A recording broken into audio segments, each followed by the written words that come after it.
Então, boa noite a todos. Estamos iniciando hoje mais um Shima Talks, nosso Shima Talks número 40. Estamos na 40ª edição do Shima Talks. Iniciamos há 2 anos atrás, aqui no Orion Park, né? Para quem está chegando agora, que não conhece ainda o Shima Talks, tudo começou, como eu falei, há 2 anos atrás, quando a gente estava com toda a estrutura pronta aqui do Orion, né? E as pessoas que não teriam, talvez, um motivo para frequentar o Orion, aquela galera da inovação, acho que só tem a galera da tecnologia, né? O que a gente pode fazer para estar atraindo pessoas que não são desse meio diretamente da tecnologia e inovação, né? E foi nesse momento que a gente criou, então, o Shima Talks, né? Trazendo uma tradição aqui da nossa região, é tomar o chimarrão, né? Uma roda de conversa, tomando o chimarrão e falando sobre qualquer assunto, né? Na nossa roda de chimarrão, a gente vem aqui até o Orion, né? Hoje de uma forma virtual, né? Mas em outros momentos a gente vem aqui até o Orion e fala sobre assuntos sobre inovação e empreendedorismo, né? E hoje, no número 40, né, nosso Shima Talks 4.0, nós trouxemos, né, esse tema, né, essas tendências 4.0, esse modelo de digitalização, né? Para isso convidamos talkers e especialistas nas suas áreas, diferentes áreas, na parte da saúde, né? Temos aqui o Fábio, o Dr. Marcelo e o Raul, né? Na parte da agricultura, do agronegócio, né? O Guilherme aqui, grande parceiro também. E na parte da construção, temos o Gabriel, né? Pessoal lá de São Paulo, pessoal de Curitiba e mais demais acompanhantes que estão aqui conosco, aqui, né? Sejam todos bem-vindos. Para quem não me conhece, eu sou o Gil, né? Vou dar prosseguimento aqui no Shima Talks, e que é realizado, então, como eu falei, pelo Orion Park, né? E graças aos nossos mantenedores, né? Então, nós temos a Prefeitura aqui de Lages como grande mantenedor, a FAPESC, Fundação de Amparo à Pesquisa do Estado de Santa Catarina, grande parceiro, a Imagem TV, que quando a gente está aqui na nossa sala do Shima Talks, faz sempre a transmissão para nós, e também a T Plus, fornecedora da internet aqui para nós no Orion Park, né? E como apoiador, nós temos o Sebrae, que cede essa sala aqui, vocês não estão visualizando, mas só uma parte da sala aqui, que é a sala do Serra Lab, em parceria com o Sebrae, e também a Matinbox, que é o nosso fornecedor de erva mate, né? Então, vocês não estão tomando aí, mas eu tomo, e vocês fazem de conta aí, se quem tiver o chimarrão pode puxar também. E é um clube de assinatura, também uma startup de erva mate, olha só, que ela entrega um kit de erva mate selecionado, com os produtos selecionados, todo mês na sua casa. Então, quem é um pouco mais de longe, tipo o Guilherme, aí que não tem lugar para comprar uma boa erva mate, quer tomar uma erva mate, uma erva tererê aí, acesse lá o site da Matinbox, né? E cada mês vai chegar na sua casa uma erva selecionada, também tem os blends. Vou estar aqui escondidinho, mas a gente vai fazer um sorteio aqui desses brindes, o pessoal que vai participando, né? E vamos ao nosso tema de hoje, né? Então, o bate-papo começa com nossos talkers, né? Então, só para a gente esquentar a conversa, né? Um bate-papo bem rápido com os talkers, que a gente estimula bastante a conversação, né? Então, o pessoal que está acompanhando, quiser fazer pergunta, algum comentário, pode mandar no chat ali, né? Ou diga, eu quero fazer uma pergunta, ali a gente libera o áudio ali, então por isso que a gente utiliza a ferramenta do Meeting, que ele facilita bastante isso, né? Então o pessoal fica bem à vontade, né? E conforme vai passando ali, a gente vai passando outras dicas ali, né? Tem o Momento Network, que o pessoal compartilha também o LinkedIn para se conectar depois, né? Como eu estava falando antes ali, às vezes no final do Shima Talks, quando é aqui no Orion, a galera troca bastante cartão, né? Mas como isso pode ser feito de forma virtual, a galera acaba compartilhando o LinkedIn ali.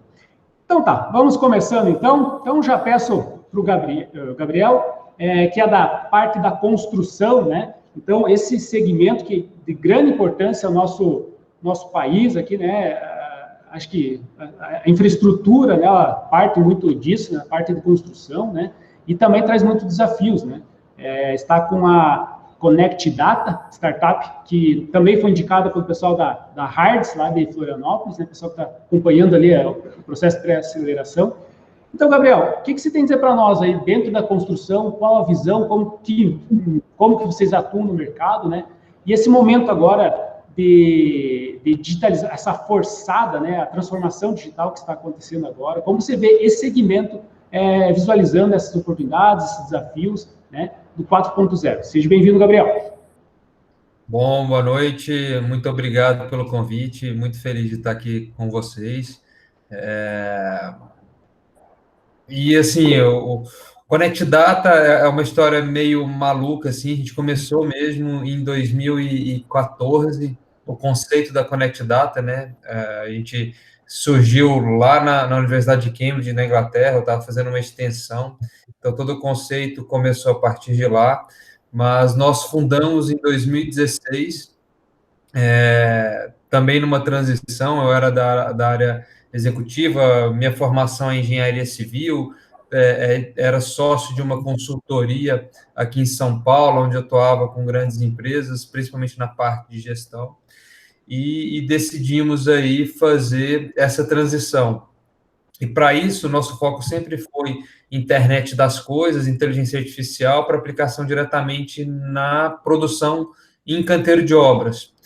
E a gente foi fazer, então, uma imersão e entender como que já funcionava toda essa parte de rastreamento, né, de coleta de dados dentro da cadeia da construção, e trouxemos a tecnologia para o Brasil. A gente fez uma imersão na Califórnia, né, principalmente Vale do Silício, região de Los Angeles, ali algumas obras, e trouxemos a tecnologia para o Brasil, mas percebemos que com os processos como andavam aqui não funcionaria muito bem. Foi um grande aprendizado, e nesse processo de buscar outras tecnologias, a gente nunca falou em pivotar, né? Porque, na verdade, o conceito era o mesmo, mas a gente foi testando outras tecnologias. E acabamos por decidir em fazer uma tecnologia proprietária, principalmente para coleta de dados dentro do setor da construção, né? A gente percebeu que não tinha nenhuma tecnologia preparada para isso. Fomos para o desenvolvimento de hardware, o Guilherme estava comentando antes, a questão de amadurecimento do mercado, né? Então, de 2016 para cá, tanto o mercado da construção quanto de startups de hardware foram evoluindo, foram amadurecendo, a gente foi aprendendo também, né? Então, de 2 anos para cá que a gente percebeu que principalmente a construção, que é um mercado extremamente conservador, para a adoção de tecnologia, e, inclusive, também amadureceu muito mais e que propiciou aí o início de alguns projetos para realmente mostrar o valor que a gente consegue aplicar. A gente está num momento agora de transição também, né, que a gente trouxe a patente para o Brasil, tá finalizando toda a parte de homologação Anatel, tem um processo burocrático bem chato também, então está fazendo toda essa parte de homologação com a Anatel, a gente conseguiu bastante fomento com o Instituto de Pesquisa, parte em Santa Rita do Sapucaí, né, com a Inatel, uma parte ali com Fundação CERT também. Então, a gente está terminando todo esse processo para agora lançar a tecnologia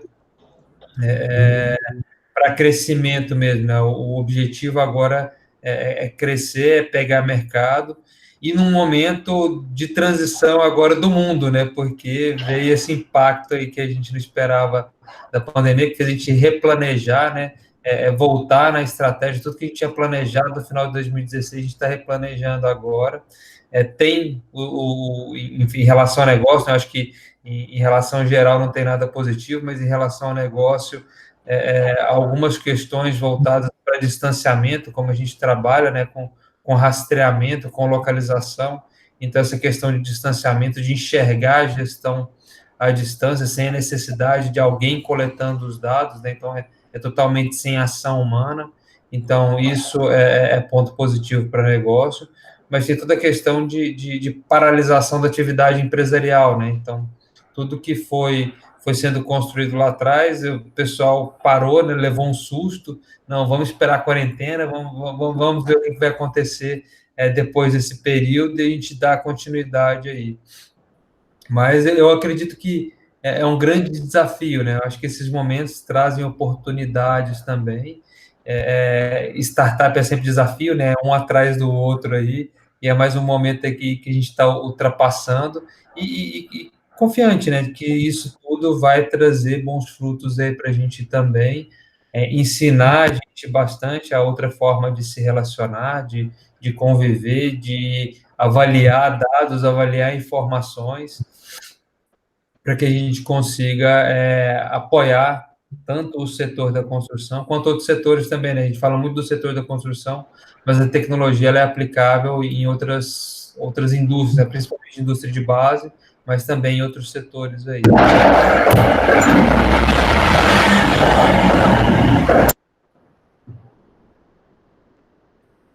Legal, Gabriel. Acho que deu problema no áudio, mas tudo bem. Na sequência, a gente volta a falar aí.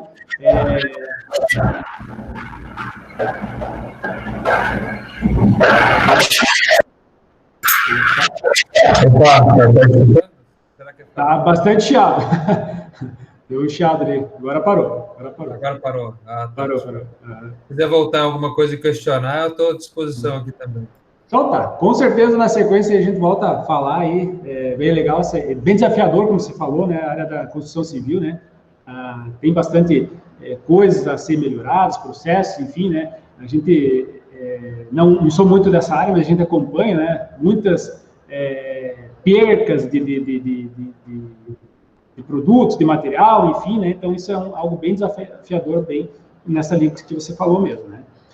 Indo agora, então, para o agronegócio, né? Como eu falei, já falei com o Guilherme, eu também tenho uma startup na área do agronegócio, na parte de florestas, né? E a gente acabou se encontrando aí em alguns grupos aí, né? Dessa linha, né? De startups, agritechs, né? E eu gosto muito também desse segmento, né? E alguma coisa que a gente vem pesquisando também, né? Para entender um pouco o cenário, né? Que mesmo apesar da importância do agronegócio, né? Às vezes depende do ano ali, corresponde até 20%, 25% do PIB, né, do Brasil, né, tem os grandes desafios, né, da digitalização, pelas extensões de áreas, os acessos serem um pouco mais difíceis também, né, mas é algo sem volta, né, e algumas startups se destacam, né, como é o caso da AgroSmart, ali, que já está há um tempo no mercado, né, e já recebeu algumas rodadas também de recursos, né, então, Guilherme, muito obrigado do convite aí, parceiraço, que também é professor da FGV, né? Fique à vontade aí, estamos bem ansiosos aí por seus comentários. Legal, Gil, obrigado, boa noite a todos, boa noite a todo mundo que está participando. Então, hoje eu estou com esses dois chapéus, né? Um da AgroSmart, diretor de novos negócios. Quem não conhece, a AgroSmart é hoje uma agtech, tem completando 6 anos, e é uma plataforma de agricultura digital. Hoje a gente consegue ir desde a fase de coleta de dados, com sensores no campo, integrações, imagens de satélite, por aí vai, mas a gente está muito focado em entregar um resultado, primeiro, para o produtor rural, mas também para essa cadeia que ele está envolvido. Então, esse produtor, ele fornece, vende para alguém, ele toma crédito de alguma instituição, ele compra de uma revenda, e a gente quer conectar todos esses players através dessas informações, tá? E na GV, eu sou professor no MBA de Agro, junto com outros docentes, onde a gente criou uma disciplina para falar desse processo de transformação do agro. A gente está rodando essa disciplina há quase 1 ano já, mas também é recente se a gente pensar na importância, como você falou, do agronegócio. Só agora a gente criou ali a disciplina do agro dentro da GV. Então, eu consigo ter tanto essa percepção mais acadêmica, digamos, do que está acontecendo, e na prática, ali na AgroSmart. Para fazer alguns comentários iniciais, eu separei alguns pontos, que é o que eu mais tenho comentado nas aulas, principalmente. Então, primeiro, geralmente quando a gente fala da tecnologia no agro, todo mundo está muito focado na tecnologia em si. Olhar o robô autônomo, a máquina, sensor, satélite, tudo isso é muito legal, mas a gente já está vendo que nesses últimos 5 anos as dificuldades são outras, estão muito mais no acesso da tecnologia, e isso encaixar mesmo na jornada do produtor e trazer um retorno que pague esse investimento. Tá? Então, eu gosto de fazer sempre essas duas distinções. Obviamente, o agro sempre incorporou muita tecnologia, mas tecnologia voltada a manejo, tecnologia produtiva, e agora a gente está trazendo essas novas tecnologias do 4.0. Tá? E aí, com esse momento do Covid, a gente viu, na verdade, essa agenda da transformação digital, ela acelerou muito nas empresas. Porque todo mundo percebeu que precisa aumentar esse uso de tecnologia num momento onde você não pode ir tanto para a lavoura, você não pode fazer suas visitas comerciais para os produtores, por exemplo, né? acho que outra coisa bem importante que tem acontecido nos últimos anos, essa parte de fusões e aquisições, desde as big do agro, que a gente acompanhou recentemente, né, as grandes empresas fundiram aí ou adquiriram umas às outras, isso está acontecendo também nas revendas do agronegócio. A gente tem grandes grupos consolidando revendas, todas elas interessadas em aumentar sua competitividade de mercado, mas também se adequar a esse novo modelo, onde eu não posso apenas vender o meu insumo ou meu pacote tradicional de solução, preciso agregar mais serviços e estar mais conectado com esse produtor. Então, é por isso que algumas empresas das grandes multinacionais até adquiriram startups. A gente tem a Syngenta, que adquiriu a Strider, por exemplo, que é um case brasileiro. Para o ecossistema como um todo, é um super case, todo mundo se orgulha disso, né? E transformado, que a gente chama do go-to-market para o mercado, do 4.0. Então, esses provedores de insumos estão atrelando no seu pacote também soluções digitais.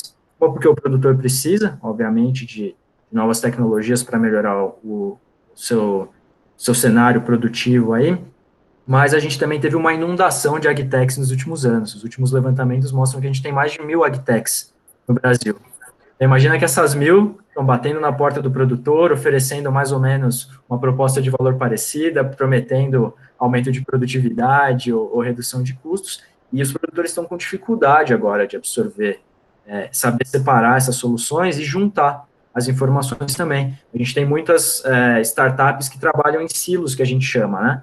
Uma muito focada no clima, uma muito focada em gestão de pragas, outra na parte de comercialização, e essas informações, elas têm que se relacionar. Por isso que a gente vê as plataformas como a AgroSmart, que buscam juntar essas soluções. E aí o que a gente quer fazer é ajudar esses players que estão na cadeia do agronegócio a facilitar essa comunicação com o produtor. Imagina que o produtor, ele tem a dor, por exemplo, inicial, que é crédito, né? Poder comprar, financiar os insumos que ele precisa na safra. Hoje, os bancos que já lidam com ele no agronegócio, ou as revendas, estão buscando os modelos digitais, CPR digital, barter digital, mas também levar o acesso a, por exemplo, o seguro rural para esse produtor, tudo no mesmo pacote. Tá? Todo mundo quer levar numa mesma plataforma, numa mesma empresa, poder levar uma solução mais completa para o produtor. Tá? Então, isso é um pouco do que eu vejo aí de cenário. Obviamente, existem desafios, e aí depois a gente pode explorar um pouquinho mais, mas eu listei aqui alguns dos principais desafios que eu vejo para a gente acelerar essa adoção no agro. O agro é uma indústria a céu aberto, tá? Diferente de uma indústria convencional, onde você tem um processo se repetindo infinitas vezes ali, você consegue controlar as condições. No agro, a gente sabe que cada safra é uma safra, o clima varia, as condições variam, é um sistema complexo, né? A planta, com o solo, com todas essas questões. Então, modelar isso é mais difícil, e a gente não tinha uma cultura de coleta de dados no agro, um aspecto cultural, mas também porque não tinha as ferramentas. Hoje a gente já tem sensor, já tem as máquinas, satélites, a gente começa a agregar dados no agronegócio, e em breve a gente começa a processar esses dados, aplicar certas ferramentas para extrair, né, insights, extrair projeções disso. Mas a gente tem um problema de conectividade, um problema aí clássico desde o início, todo mundo que trabalha com hardware entende isso, mas isso também, aos poucos, já está sendo endereçado. A gente tem grandes empresas aí de telecom levando já infraestrutura para o agro, a gente tem constelações de satélite até privadas sendo lançadas, que também vão, no médio prazo, atender essa demanda por conectividade. E talvez o último desafio é o mindset, são as pessoas. Então, a gente tem uma complexidade de ferramentas, novos modelos de gestão, e as pessoas não estão realmente preparadas para absorver tudo isso. A gente também tem que ter uma agenda de educação mesmo e de capacitação das pessoas que estão trabalhando no agro hoje. Certo? Acho que são essas minhas breves considerações iniciais aí. Legal, legal. E acho que esse momento agora, né, ele vem muito, acho que essas inundações, assim, de informação, né, vem de todos os lados, né, a gente tem essa dificuldade, às vezes, no próprio negócio, né, de saber o que a gente faz, né, e também do que pensar, né, principalmente esse momento agora eu já estou quase chegando no 4.0 aí também, mas não me lembro de ter uma crise, né, de saúde, como a gente está passando agora, né, então, talvez em outros períodos, né, houveram situações parecidas, né, e a saúde vem muito à tona, né, então agora de mudança, né, de como vai atender esse pessoal, né, E nessa linha já convido também o Raul para falar um pouquinho sobre o seu projeto, né, sua startup, e também, na sequência, o Fábio e o Dr. Marcelo da Le Santé. Raul, está nos ouvindo? Opa, sim, senhor. Vamos lá, então. Eu sou o Raul, eu sou fundador e CEO da CoreSync. Nós somos uma startup de Curitiba, com pouco tempo de vida, aí, desde outubro, mas já um projeto de mais de 2 anos para diagnóstico rápido de infarto. Então, nós temos um dispositivo e uma plataforma de auxílio à decisão clínica, faz teste de sangue para ajudar o médico a fazer um diagnóstico mais preciso e rápido para casos de infarto. Então, tem sido bem interessante essa pandemia, claro, como o Gabriel já comentou, não é bom para ninguém, mas nós vemos que na dificuldade muita coisa acaba acontecendo e muitas suspeitas que a gente tinha ficam mais evidentes. Então, uma delas que a gente sempre conversa para onde nós estamos investindo o nosso dinheiro como humanidade no geral. Então, hoje nós temos indústrias automotivas super otimizadas, saem milhares de carros por minuto. E para fazer um diagnóstico de infarto são mais de 2 horas. Então, será que a gente está priorizando a coisa certa na hora de investir nosso dinheiro? Então, essa vem sendo uma questão que veio à tona aí durante essa pandemia. Eu tenho visto muita gente falando isso, desde grandes empresas de fomento, de CEOs como Elon Musk até trouxe à tona esses dias. Então, todo mundo está falando, será que a saúde não merecia mais investimento? E eu acho que a resposta é óbvia, né? Claro que precisa, e uma saúde otimizada, ela gera a matéria-prima para otimizar todo o resto, que é o ser humano com uma boa qualidade de vida. Então é isso aí, eu acho que a gente vai sair dessa mais forte, mas com uma visão diferente de mundo, com uma visão diferente de onde colocar nosso dinheiro, e eu espero que isso reflita aí na qualidade de vida de todo mundo. Eu acho que a transformação digital está muito acelerada em alguns setores isolados, como logística, como bancos, né, finanças, como a indústria, mas a saúde precisa de muita atenção e ainda é muito descentralizado, ainda é muito artesanal. O Marcelo estava comentando agora há pouco que você contrata o software, o Tazi, e depois tem que chamar especialistas em DICOM, em imagens, para integrar o Tazi com as imagens. Poxa, isso é uma coisa impensável em muitas indústrias. Você quer plug and play. E na saúde nada é assim. É tudo demorado, tudo burocrático. Então a gente precisa aí passar por essa transformação na saúde também.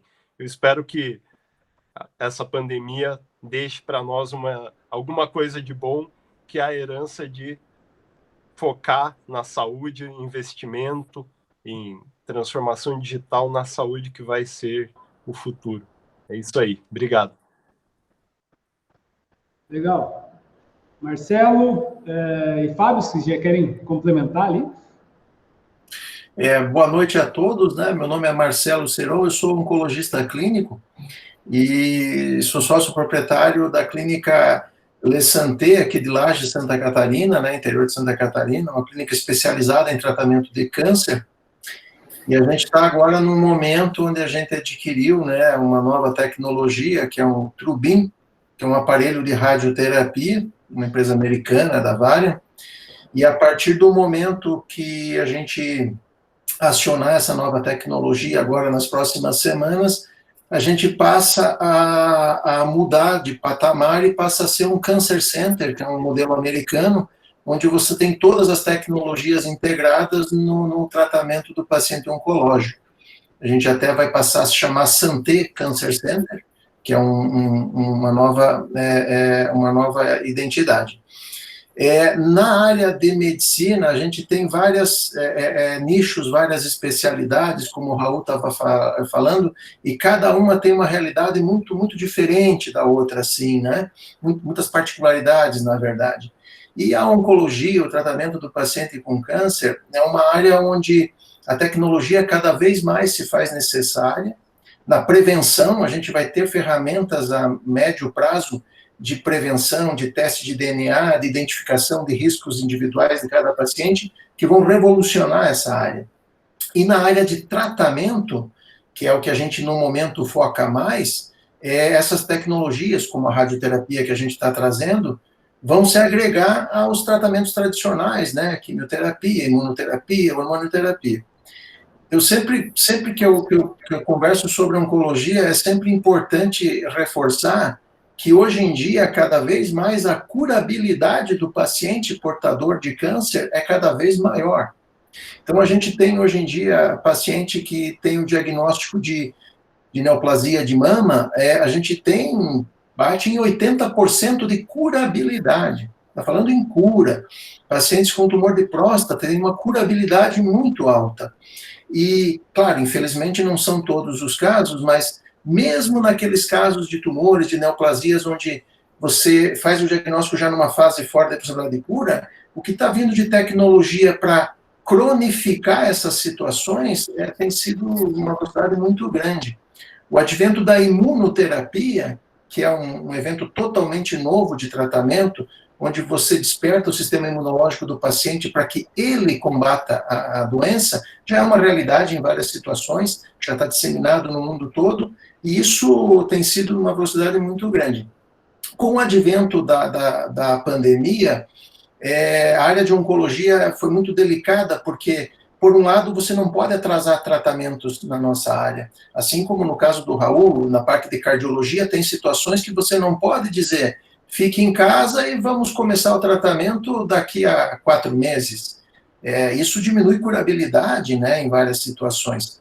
Então, tem sido um desafio, né, de, ao mesmo tempo, manter aqueles tratamentos que não podem demorar o início, você não pode interromper, e dar uma segurança total ao paciente, né? A gente teve que criar uma área livre de Covid, uma área com todos os cuidados e toda uma parte de triagem e tudo. Mas é uma crise, só que aquela frase batida, a crise gera, né, muito progresso e muita oportunidade, né? Então a gente está vendo, está tendo que se reinventar, e na área de medicina em geral, acho que a grande questão foi a consolidação, a regulamentação da telemedicina, né? Havia muita resistência, né, da classe médica, de alguns setores, e tinha sido regulamentado, aí foi autorizado, aí foi para trás, mas com o advento da pandemia, houve a regulamentação provisória, e o que a gente está vendo é que é uma ferramenta maravilhosa, né, para o paciente, para o médico, para a segurança do paciente, desde que bem regulamentado. Mas na área de oncologia, então, é um prazer falar com vocês aí, né, e a gente está à disposição para trocar uma ideia. Parecem setores tão díspares, né, mas se a gente vai ver no fundo lá, tem muita coisa em comum, assim, né. A gente está à disposição. Fábio, também, se quiser fazer algum comentário, fica à vontade. Então, eu sou mais da parte de gestão da Clínica Le Santé, da parte de tecnologia, né? Hoje a clínica tem essa metodologia de investimento em tecnologia, de buscar cada vez mais, como o Dr. Marcelo falou, agilidade nos processos para o tratamento do paciente, né? E não sei se vocês notam, hoje a área médica ainda é muito documento, né? Então a gente está trazendo o digital, vamos dizer assim, com software, com gestão, com ferramentas, que a gente consiga ter informação em tempo real. Soluções de BI, né? Muito importantes hoje na área médica, com o pessoal aqui do meu administrativo conseguindo trabalhar cada vez mais, a troca de informações com as operadoras, né, como Unimed, outras operadoras, vamos assim dizer, para agilizar esses processos, né, de liberação de medicação, de tratamento. A clínica, o doutor Marcelo comentando da telemedicina, nós somos um dos pioneiros nessa área. A gente começou primeiramente com parceria com Albert Einstein, no qual os doutores, toda semana, têm as discussões de caso, né? E uma ferramenta que o Albert Einstein nos cedeu, maravilhosa, com visualização de exames em tempo real. Então, isso revolucionou muito, né? O paciente hoje pode ser tratado aqui conosco, com toda a informação do Dr. Marcelo, do Dr. Charles, mas também tendo aquela segunda opinião de especialistas, né? E várias coisas, a próprio prontuário eletrônico dos pacientes, que a gente está implantando aos poucos. Então, para a saúde, essa questão da saúde 4.0, eu acredito que não tem volta. Se as clínicas, principalmente, não partirem para essa evolução, elas vão sofrer muito, né? Quem diria, por exemplo, eu trabalhei 25 anos na área de consultoria e gestão, eu vejo hoje uma clínica como a nossa ter um setor de TI, né? Hoje eu tenho uma engenheira, eu tenho uma analista, a minha formação também é analista em informática, com especialização em economia. Então, eu tenho um setor hoje de 5, 6 pessoas trabalhando dentro de uma clínica, né? Isso já é uma evolução, né? Então, eu acho que essa tecnologia é muito interessante. Eu comecei há 3 anos aqui na clínica como funcionário, e cada vez mais a gente vê ferramentas mais interessantes. A questão hoje, por exemplo, na agilidade dos exames, né? O paciente faz no laboratório, automaticamente esse exame já está aqui comigo na tela do médico. E a gestão de processos internos, muito importante isso, né? Eu acho que seria isso para complementar. Qualquer dúvida, estou à disposição aqui. Legal. O pessoal aí que também tiver dúvidas aí, quiserem comentar aqui no chat, está aberto o chat ali, pessoal, podem escrever ali, ou se quiser fazer um comentário ali, eu quero falar, né? A gente abre para vocês, né? O Afonso compartilhou essa planilha ali do LinkedIn, então, o pessoal que quiser compartilhar seu LinkedIn para se conectar depois ali também, acessem lá e deixem o seu LinkedIn ali, fiquem à vontade. Então, um dos grandes objetivos também do Chimatalks, né? E para esquentar, né, o bate-papo aqui, eu faço uma provocação, né? Bem como o Dr. Marcelo comentou, né, apesar de serem segmentos diferentes, né, acabam se complementando em alguns desafios, né? Então, foi o próprio desafio, né, do próprio Chimatalks, né? Como que interagir, né, os diferentes segmentos, né? E nessa linha, acho que o Guilherme também comentou uma questão ali bem interessante, a questão do mindset, né, das pessoas, né? E talvez já direcione uma pergunta nesse sentido, assim, né? A nível de usuário, né? Gabriel, o peão da obra lá, né? Guilherme, o produtor rural, são, assim, talvez usuários um pouco mais analógicos, tradicionalmente mais analógicos, né? E como vocês veem essa mudança, assim, de entendimento, né? Eu saí de algo totalmente analógico, que às vezes que eu tenho que ir lá na lavoura, olhar o pé de soja ali, para ver o que está acontecendo lá e mudar para um digital, né? Também na parte da construção, como que essa mudança, né? A própria medicina, né? Como os usuários entendem isso, analisam isso. Eu tinha uma coisa assim que eu precisava ir na fila para poder ser atendido pelo médico do postinho para ele me dar um diagnóstico, e agora faz tudo remoto, aí, utilizando um software, né? Então, como vocês veem essa mudança, né, do usuário mesmo, né, que sai, às vezes, do analógico puro, né, e talvez esse passo agora para o totalmente digital, né? Como que vocês estão visualizando isso? Fique à vontade aí, quem quiser falar. Acho que eu posso começar. Essa é uma pergunta, Gil, que sempre aparece, é um tema que sempre aparece. Já tinha até separado alguns dados aqui. Acho que se a gente dá para a gente não pensar só na indústria do agro, né? Principalmente agora com a pandemia, eu acho que todo mundo, vocês devem ter visto, talvez, os pais, os avós de vocês, acessando plataformas que eles não usavam, desde o Internet Banking, uma plataforma de streaming, ou mesmo o WhatsApp. Todo mundo, eu acho que mergulhou nessa dinâmica do digital.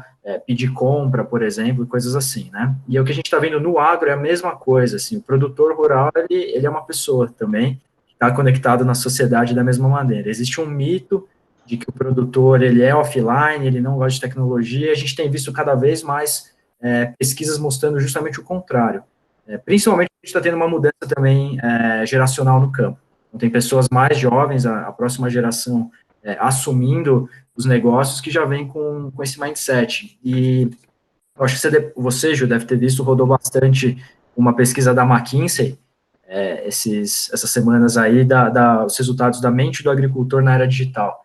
Eu achei os resultados impressionantes. Já sabia que eram altos o nível de adoção, de conexão do produtor, digamos, e me surpreendeu. Por exemplo, essa pesquisa que foi feita com produtores no Brasil inteiro mostrou que 85% deles usam o WhatsApp diariamente para fazer alguma coisa, se comunicar com a equipe da fazenda, com a família, até hoje com prestadores de serviço. 61% usa canais digitais diariamente para fazer uma operação financeira, por exemplo, no banco, e até hoje tem plataformas de cooperativa, das revendas, também criando essa relação com ele. 36% já fazem compras para a fazenda em marketplaces online. É maior que dos Estados Unidos esse percentual. Então, a gente está vendo números mostrando que isso está acelerando muito rápido no campo, e é um movimento da indústria como um todo. Como eu falei, os prestadores de serviços tradicionais do agro, principalmente quem vende insumos, está oferecendo tecnologia para o produtor, está mostrando a vantagem dele estar conectado, isso vai acelerando. Toda a cadeia hoje está migrando para um modelo digital. Então, eu vejo uma transição muito rápida. Obviamente, a gente também, como empresa, aprendeu que cada empresa e cada pessoa dentro da empresa tem sua própria jornada de aprendizado e de adoção de agricultura digital. Então, a gente também consegue hoje, a gente criou quase que um framework de trabalho que vai despejar a ferramenta na sua integralidade para o usuário.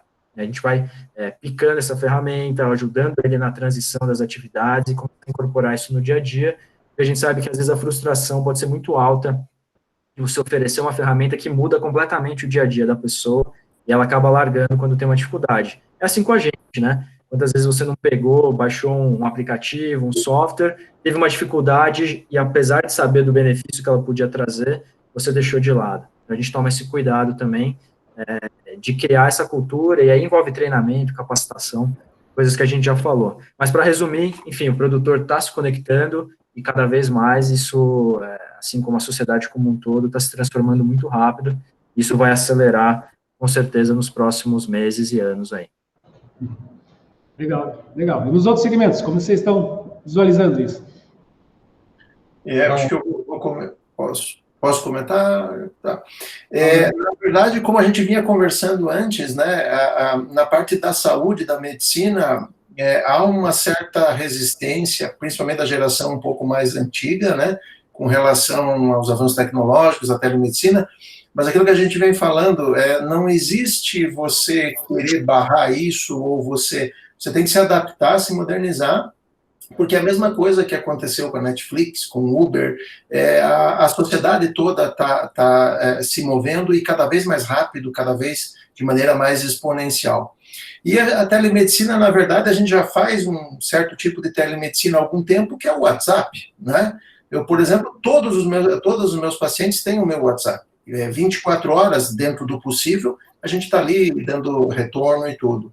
Então, assim, é claro que tem muitas situações dentro da medicina onde você tem que avaliar o paciente presencialmente, você tem que fazer o exame físico, que é uma coisa muito importante em muitas situações. Mas, para você orientar se a paciente deve aumentar a dose de uma medicação, ou para dar uma orientação, ou algum sintoma mais leve que você pode medicar à distância, é perfeitamente possível você fazer isso por telemedicina, né? E o conforto para o paciente é muito, muito, muito importante. Mas a gente sabe que houve resistência da classe médica na primeira tentativa de implantar oficialmente a telemedicina, né? E essa pandemia veio para mostrar, de certa maneira, claro que é uma coisa terrível essa pandemia, mas por um lado ela veio para mostrar que, gente, a gente precisa de novos caminhos para a interação entre médico e paciente, e é um caminho sem volta, né? É um caminho sem volta e eu vejo muitas e muitas vantagens nesse caminho. Legal, legal. Raul, Gabriel? Bom, vou comentar da construção civil. Nosso caso é muito interessante e específico, né? No início, desde o início, a gente sempre bateu muito na tecla de automatização total, né? Ou seja, a gente não depende de pessoas para coletar dados, para analisar dados, mas os negócios são feitos de pessoas, não tem como fugir das pessoas, e é importante ter essa visão, né? Inclusive de mudança de cultura, né? A gente tem indicadores interessantes quando a gente fala de mudança de cultura para aplicação da tecnologia em canteiro de obras, que é os danos causados intencionalmente aos equipamentos. Então, quando a gente começou a aplicar a tecnologia lá atrás, gerava um incômodo muito grande, principalmente nos funcionários, né, nos colaboradores da obra, por ser identificado, por ser rastreado. A gente colocava um sensor no capacete ou no cinto, enfim, em algum lugar ali, e ele se sentia vigiado. E isso dependeu muito de educação, de aculturamento dentro do canteiro de obra, para demonstrar para eles que a gente não queria vigiar, a gente queria acompanhar para melhorar as condições, tanto de segurança quanto de serviço mesmo, né, de produtividade de serviço, e que isso trouxesse para ele até outras possibilidades de empregabilidade mesmo, né, de demonstrar que quanto mais produtivo, melhor ele realizasse o trabalho dele, a tarefa dele, mais negócio geraria para a empresa e mais ele conseguiria se desenvolver ali também. Mas é o que a gente falou, e isso é um amadurecimento que vem tanto da própria gestão da empresa, que contrata uma tecnologia e que orienta todos os funcionários da empresa da forma que vai ser utilizada a tecnologia, como que isso vai trazer avanços, como que isso vai trazer benefícios para todos ali, e das próprias pessoas que foram acostumando com a tecnologia. Hoje também todo funcionário na obra utiliza um WhatsApp, tem o tempo todo, está o tempo todo conectado. Então, a gente utiliza esses exemplos também para demonstrar para eles que o nosso objetivo é estar acompanhando eles, muito com foco em produtividade de equipe, em questões de segurança, do que sendo um Big Brother ali, né, vigiando eles o tempo inteiro, para ser um dedo duro dentro do canteiro de obras. Mas a gente enxergava isso como uma barreira, como eu falei assim, os nossos indicadores são interessantes. Lá atrás, a gente tinha mais de 50% dos equipamentos danificados dentro do canteiro de obras. Hoje isso é bem pequeno, assim, chega a 15%, quando é muita coisa, e a gente não está falando mais dos sensores de coleta de dados, e sim das tags de identificação, que às vezes cai, realmente danifica. Mas o que acontecia antes de realmente ser vandalismo, as pessoas tirarem as tags, jogar fora, pisar em cima, bater com martelo, quebrar, a gente encontrar tudo isso no canteiro de obras, isso não acontece mais. Então, e a gente acredita assim, que o que a gente enxergava como barreira cultural mesmo de implementação da tecnologia, isso a gente conseguiu vencer. Hoje existem outros desafios que a gente tem que ultrapassar aí, mas em relação à cultura mesmo, a gente está conseguindo ultrapassar isso. Raul? Bom, então fazer mais um comentário na parte da saúde. A questão da telemedicina, que é o que está em alta agora, é engraçado porque em 2013, quando eu comecei a trabalhar na área da saúde, meu primeiro projeto foi uma plataforma para telemedicina na sala cirúrgica. E para pedido de segunda opinião, educação, né, treinamento cirúrgico. E isso, para mim, sempre foi algo muito natural. E me chocou ver como existe resistência de toda parte para que isso não aconteça no atendimento ao público. Porque, como o Marcelo comentou, né, é algo inevitável. É como o Uber, é como Netflix, não adianta, é o que vai acontecer, é o futuro. Claro que existem outros tipos de resistência que a gente enfrenta também. Por um lado, o Gabriel, o Guilherme enfrentam esse processo de educação, de adoção de tecnologias pelo público, pelo usuário deles. A medicina, o meu caso, enfrenta um pouco diferente. Na verdade, o que existe, os médicos, a maioria é super conectado, tem iPhone e tudo mais. O difícil é fazer eles quererem ouvir a opinião de outros. Então, quando você fala que vai ajudar ele no diagnóstico, ainda é muito difícil, existe resistência. Então, existe todo um movimento chamado medicina baseada em dados, né? Isso está baseado em evidências, isso está acontecendo no mundo inteiro. Existe um esforço para que os médicos aceitem, não só médicos, né, enfermeiras, auxiliares de enfermagem, aceitem essa opinião de uma máquina, de uma inteligência artificial, e não é fácil. Então, ao mesmo tempo que, de um lado, a falta de tecnologia é uma barreira, o excesso de tecnologia e de conhecimento também é uma barreira que a gente enfrenta no dia a dia. E existem várias ferramentas para transformar isso, e claro, sempre reforço, a CorSync não faz diagnóstico, quem faz diagnóstico é o médico. A CorSync ajuda, dá ferramentas para que o médico faça o melhor diagnóstico. Então, eu acho que isso é a tendência, não só na cardiologia, nós temos trabalhado aí também na área do COVID, né, identificando o SARS-CoV-2. Então, todas as áreas, todos os patógenos que precisam ser identificados precisam de ferramentas adequadas para isso. A gente tem visto, não sei se o pessoal acompanhou, mas na Casa Branca teve aí um grande problema, que a ferramenta que eles estavam usando para diagnosticar a Covid-19 tinha um erro assim absurdo, de mais de 30%. Então, isso gera uma insegurança, e o médico ele precisa confiar na ferramenta. E a ferramenta precisa confiar que o médico vai usar ela com dedicação, em uma parceria real. Então, eu acho que isso é algo comum em todas as áreas. Como o Gabriel enfrentou o problema do pessoal sabotando o equipamento dele em campo, a gente também enfrenta algumas resistências do tipo, mas a mudança de mindset, de mentalidade vai acontecer, é gradual, e a gente tem que respirar fundo e esperar pelo melhor. Eu queria só complementar que o Raul colocou muito bem, na oncologia e nas outras áreas, não só da medicina, o número de novos conhecimentos, de evidência, de novos dados, é humanamente impossível para um médico ou qualquer outro profissional ele absorver todo o volume de informação que tem. Sem uma ferramenta de apoio, vai ficar humanamente impossível.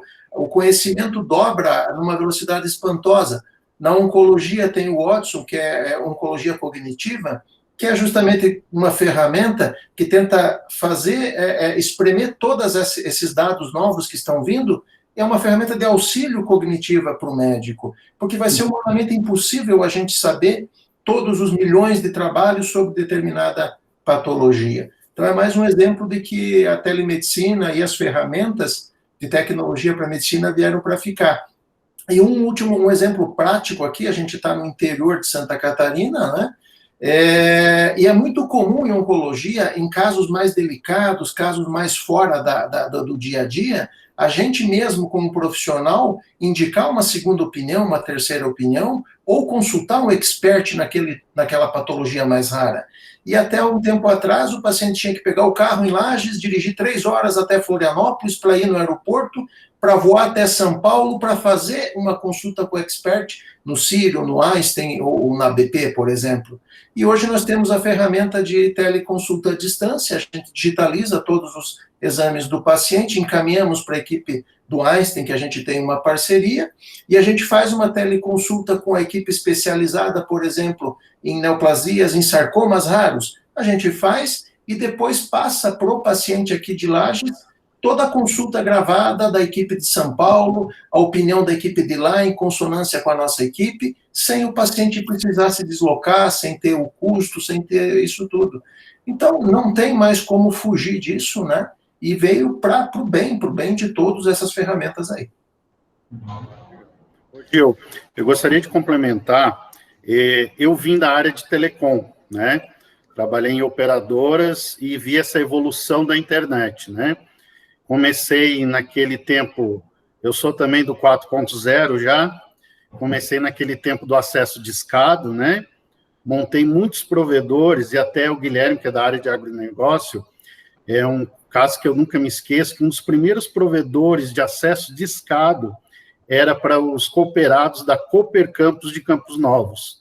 Naquela época, isso em 1998, por aí, 2000, o presidente da Cooper Campus disse assim para mim: eu preciso que o cooperado lá na fazenda dele tenha acesso à internet, ele precisa me passar dados. E hoje a internet melhorou muito, né? Hoje a qualidade da internet é muito boa, né? Eu sou um exemplo, eu tinha um custo elevado de servidores aqui dentro da clínica. Hoje a minha plataforma está toda na nuvem, com segurança, né? Com disponibilidade de acesso, tudo. Funciona perfeitamente, né? E uma coisa que eu também vejo, que também na área da saúde está entrando, é a questão da internet das coisas, né? Essa questão da integração, né? Às vezes começa a chegar equipamentos novos aqui, que automaticamente já se comunicam, né? Então, essa evolução da internet, eu vejo assim, como o Gabriel falou, a dificuldade com a Anatel, né? De homologação, isso ainda é um empecilho, né? Mas cada vez mais esses provedores aí, a fibra ótica, né? Que é uma evolução grande aí, então eu acho que tende a agilizar muito mais o processo. A própria telemedicina, sem uma internet boa, não teria como, né? Eu digo assim, hoje, quem diria você ter na sua casa 100 mega, né? É uma coisa absurda, né? Então, isso ajuda bastante e ajuda nos processos, tudo é bem legal. Legal. Acho que isso também, essa questão do diagnóstico também, né? Assim como tem um paciente, né? Na área do agro também, né? As plantas são pacientes. Se você fazer um serviço, por exemplo, de um agrônomo, um engenheiro agrônomo, né? Fazer uma recomendação da aplicação de um determinado produto, né? Tem umas extensões gigantescas, né? Então, acho que bem nessa linha que o pessoal comentou de você ter ferramentas para gerar dados, para auxiliar em tomada de decisão, né? Acho que isso é um grande ganho, né? E quanto mais facilitar o teu serviço de você tomar a decisão, você consegue ter mais decisões, né? Então, acho que tudo isso vem a facilitar a vida das pessoas, né? Não sei se Guilherme, você quer comentar alguma coisa nesse sentido também? Eu acho que é justamente isso, eu fazer esse paralelo, que acho que foi comum a todas as falas, é de que todo mundo se sente, quando a gente oferta esse tipo de solução, muitas pessoas se sentem ameaçadas, porque isso acaba dando transparência a muitas coisas boas e ruins. Então, era esse medo inicial de vai me expor, vai acabar expondo alguma informação, mas acho que isso é rapidamente superado, e as pessoas entendem que a tecnologia acaba ajudando no processo como um todo. Então, eu não sou partidário disso, de que a tecnologia vai substituir os profissionais de determinada indústria. Eu acho que é subir mesmo o nível para onde você falou, para dar mais agilidade, mais capilaridade, ajudar a acertar mais, seja na atividade de um diagnóstico, de uma prestação de serviço. Acho que legal que foi comum entre todos esse medo inicial que tem, porque acaba gerando informações, às vezes a gente não tem. Usa o iPhone e vê aqui que você passou tantas horas em tal aplicativo, você fala, putz, não tinha percebido isso, né? E acaba acontecendo bastante nos projetos que a gente está lidando hoje. Legal. E já indo, também já passou quase uma hora aqui, passa voando também, né, nosso bate-papo aqui, indo na linha das tendências agora, né, como vocês visualizam, para que lado vai essas tecnologias, né, como vocês visualizam, né, isso acontecendo? Existem situações ali que a gente não prevê, né, tipo uma pandemia, do nada aparece uma pandemia assim e muda tudo, né, mas existem algumas coisas que já vêm sendo construídas, né, como vocês veem essas próximas tendências agora nos diferentes segmentos de vocês nos próximos períodos. Bom, eu posso começar. Até pegando o gancho aí anterior, né, da assertividade, dessa barreira inicial, de que as pessoas criam, de que, primeiro, que o trabalho dele vai ser substituído por uma análise mais assertiva. Outra de que não existe problema no que ele está fazendo, enfim, ele não consegue enxergar.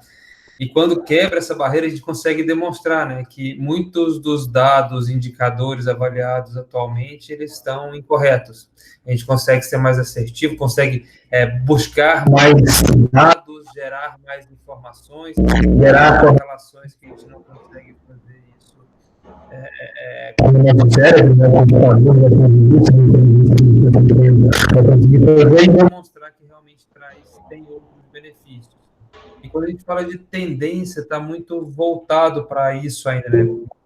Quando a gente fala de IoT, por exemplo, a compreensão do que é IoT, eu acho que está muito mais amadurecida agora, porque as pessoas tinham muito essa noção, um relógio que coleta os dados e me mostra isso é IoT.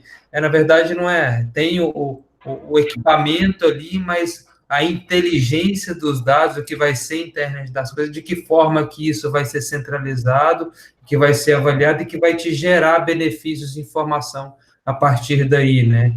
Então, acredito que a grande tendência é essa compreensão, né? De que esses dados que estão sendo coletados, de que forma que eles vão ser realmente tratados, esses bancos vão ser coligados para realmente trazer uma informação que agregue valor àquele processo, àquele negócio e tudo mais. E aí é mais uma complementariedade de tecnologias também, né? Porque quando a gente fala de IoT, a gente não está falando só do dispositivo IoT. A gente está falando de Big Data, a gente está falando de Analytics, a gente está falando de uma série de outras tecnologias que hoje estão sendo melhor compreendidas, inteligência artificial, deep learning, enfim, a junção de todas as tecnologias que realmente vai começar a trazer benefícios a partir do momento que as pessoas estão compreendendo melhor as tecnologias. Então, quando a gente fala de tendência, tem muita coisa ainda para ser amadurecida do que a gente pensar em robótica, em outras coisas que também estão andando, que em paralelo aí estão evoluindo também,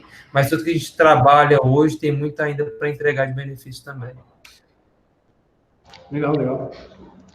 Nessa linha também aqui, ó, temos uma participação aqui, não aparece o nome, mas coordenação GTPS, não sei quem que está falando, se quiser depois colocar seu nome ali, mas ela faz Luísa Bruscato. Obrigado, Luísa. Ela faz uma pergunta bem, acho que em outra tecnologia, né, outra tendência, que é a questão do Big Data, né, ter um grande cadastro único de saúde, né, trazendo esse histórico, né, dos pacientes, né. Já resumindo a pergunta, né, mas como você vê isso acontecendo? Toda a questão da proteção de dados, lei de proteção, né, de dados, o que implica, como vocês estão visualizando essa aplicação, que talvez para o dia a dia do profissional é muito bom, mas tem toda uma questão de proteção de dados ainda, né? Comentando assim rapidamente, eu acho uma tendência que brevemente aí vai estar no mercado. Claro, como tu comentou, a questão da segurança da informação do paciente ainda vamos dizer assim, ainda tem discussões. Nós temos a lei que entraria agora no Brasil de proteção de dados, né? Então, até a clínica que a gente está se preparando por isso, as informações, tudo. Mas o software que a gente utiliza hoje, que é o TASI, que é uma plataforma da Philips, que é a nível mundial hoje, né? Na Europa, que a lei de proteção já existe há algum tempo, né? E praticamente a do Brasil é baseada com a deles. Essa Big Data ela já está se formando muito forte. Claro, com toda a segurança, isso eu acho que é impactante, né? Mas eu acredito que nos próximos anos aí a Big Data vai ajudar muito, principalmente na área da saúde, né? Para ter essa informação disponível.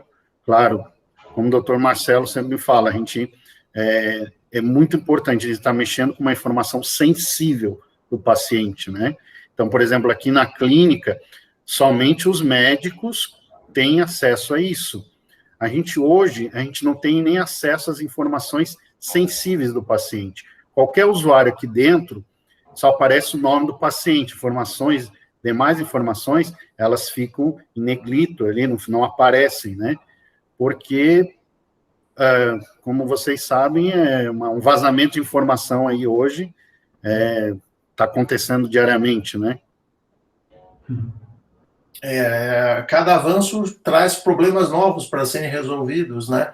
Então, essa questão do sigilo médico é extremamente importante, tem uma série de implicações jurídicas e até por respeito ao paciente, você tem que ter muito cuidado. Por outro lado, na área de oncologia, também tem um exemplo importante. 4 anos atrás, no Congresso Americano de Oncologia, em Chicago, que tem anualmente, esse ano foi virtual em função do Covid, todos os congressos médicos estão sendo aprendidos a serem de forma virtual. Mas 4 anos atrás, no Congresso, houve uma palestra de abertura era o vice-presidente do Obama na época, que agora vai ser candidato, acredito também, à sucessão lá, o Biden, e ele foi um dos incentivadores do Moonshot, que foi um programa americano de tentar acelerar a pesquisa e o desenvolvimento de novos medicamentos em câncer.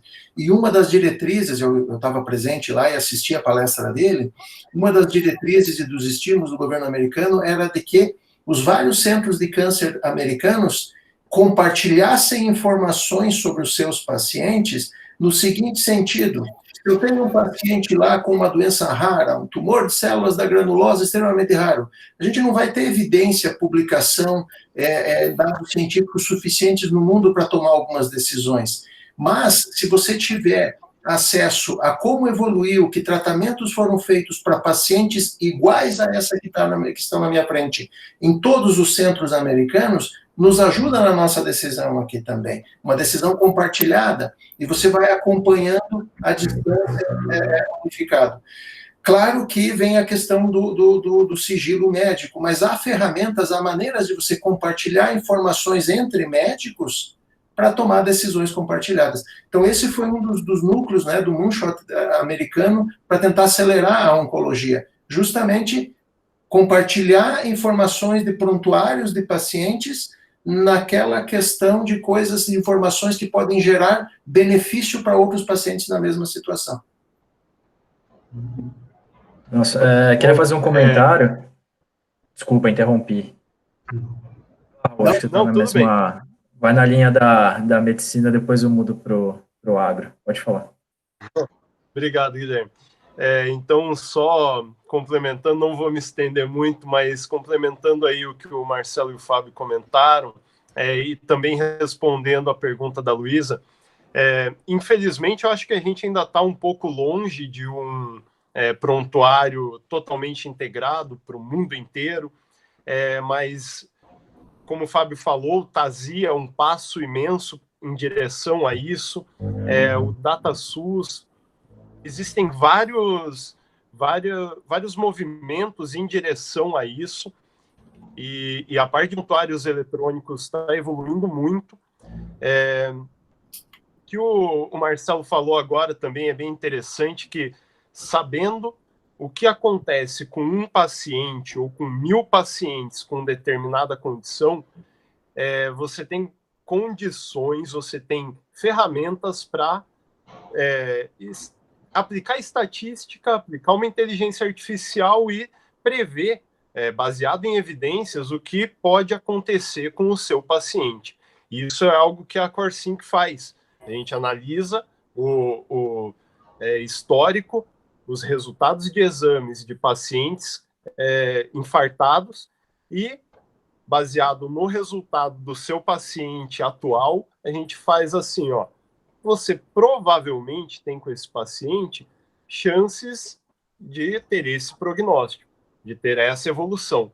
Então, isso é algo que eu acho que é uma tendência, é a análise de dados, né? Então, precisa do prontuário eletrônico colhendo esses dados, precisa de ferramentas de inteligência artificial processando esses dados e precisa de IoT colhendo os resultados de exame, para que ninguém tenha que ficar fazendo retrabalho, ninguém tenha que ficar digitando isso num sistema.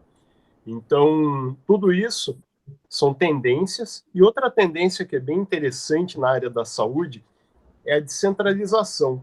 Durante a pandemia, todo mundo deve ter visto que todos os hospitais grandes, de grandes metrópoles, e laboratórios também centrais de exames clínicos ficaram sobrecarregados, enquanto outros hospitais, outros laboratórios estão às moscas.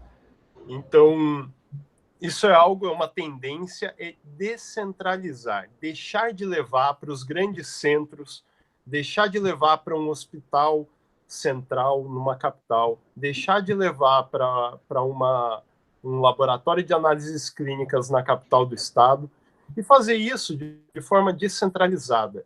Isso é uma necessidade. Saiu inclusive uma resolução da Organização Mundial de Saúde no ano passado, antes da pandemia,